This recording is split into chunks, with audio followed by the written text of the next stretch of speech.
Hey guys, so here we go. Welcome to my warm-up. I'm starting off with showing my most used foam rolling movements first. Now, I do not do all of these before every workout. I don't even do foam rolling at all some days. I only foam roll on the days when I actually feel like I need it in certain areas, and I'll just do those areas where I actually feel like I need to do it.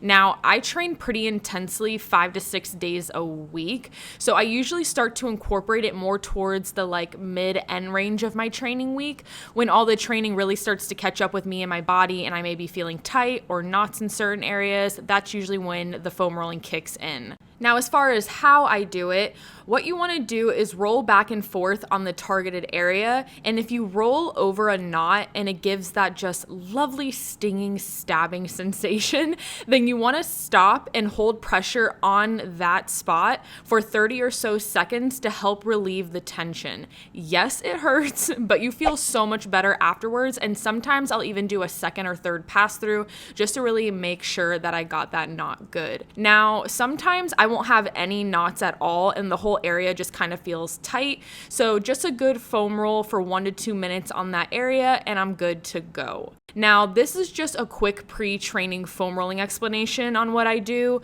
but it's also great if you can get a foam roller to have at home and then do full body maintenance, like in-depth foam rolling sessions weekly or bi-weekly. I just like to keep it quick and simple before training when it comes to foam rolling. So if you are going to foam roll before training, just do it first before the rest of your warm-up because foam rolling really relaxes your muscles, and so you want to have the chance to take them through some dynamic movements before jumping right into your training. Again, these are just my most used and favorite foam rolling movements, but there are a lot more you can look up and incorporate if you feel tight or knots in other areas than what I'm showing, or for the days when you want to do it as a full-on body maintenance and not just before warming up.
The lower body warm-up, let's talk about it, and just warming up in general.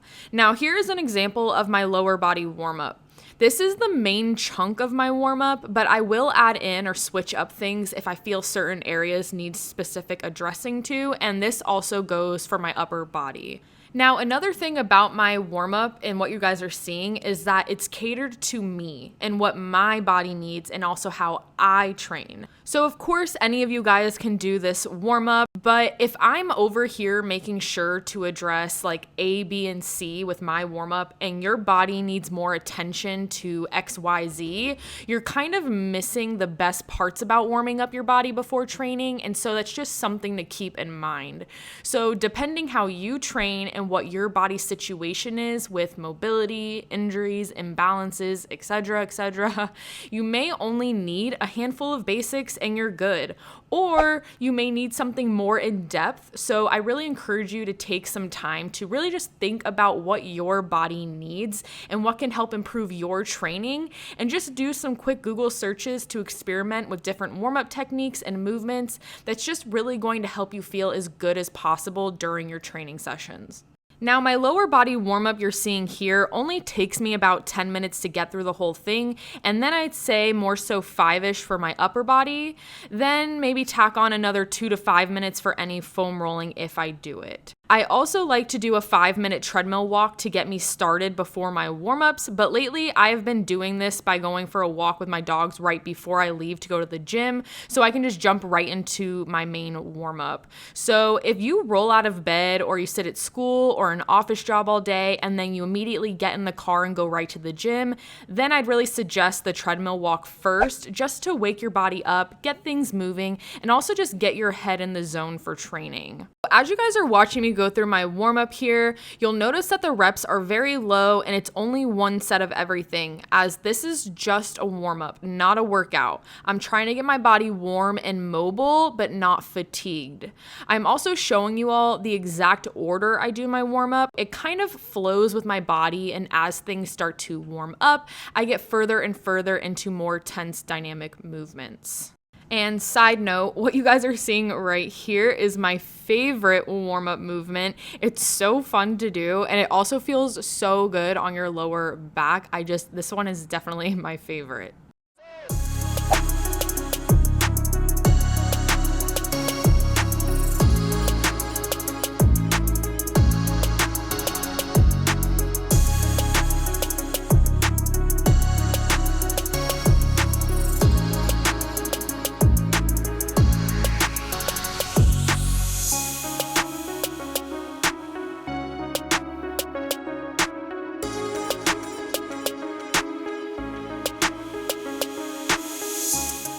Now here is a really good stretch, hence why it's called the world's greatest stretch, but I also like to incorporate an extra hamstring stretch in there as well, but this stretch really covers all the bases. It's a really good one. Now it is definitely a little bit more of a challenging stretch in my opinion, and I find a lot of the range of motion comes from your mobility, so I definitely suggest practicing it a few times through before really incorporating it into your warm-up, just to make sure that you're doing it correctly and it's actually getting the job done.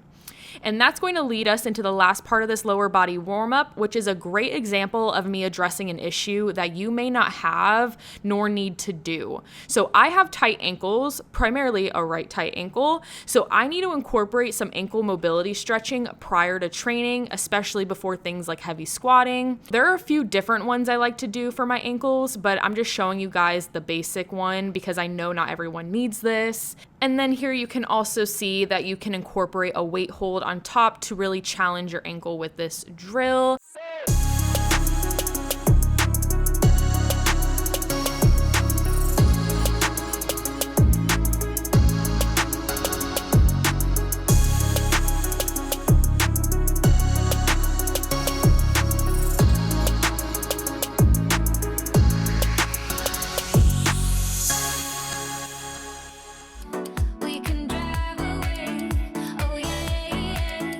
Now, my upper body warm-up is shorter than my lower body warm-up. I have a really good upper body mobility, no serious injuries, knock on wood. But with that being said, I do still experience some discomfort from time to time just from all the heavy lifting and then sitting on a computer for hours on end. So other than just covering like the main generic bases of an upper body warm-up, there's two things I really like to make sure I focus on. And one is my back, targeting my thoracic spine. And then two is also my shoulders, since your rotator cuff is such a mobile joint. Those are really the two main focuses of my upper body warm-up that you'll notice, and I love it. This upper body warm-up is perfect for me. It's exactly what I need. It gets the job done, and I just love it. I rarely ever stray from this.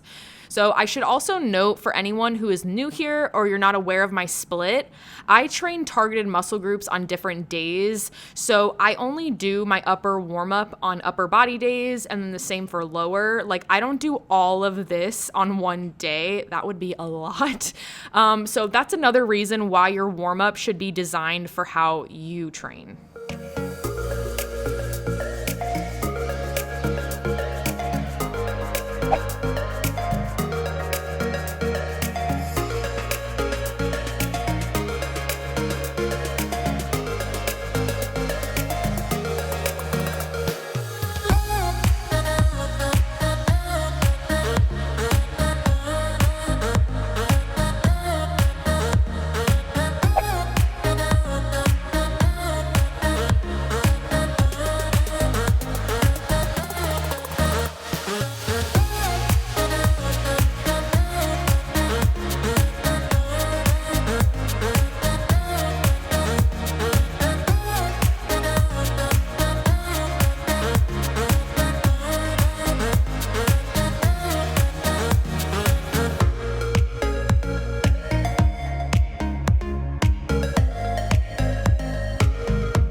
And lastly, I added in just 5 walkout planks into a downward dog just to really warm up my body before jumping into training. This is just something I personally added in at the end of my upper body warm up, just like a full body movement kind of thing.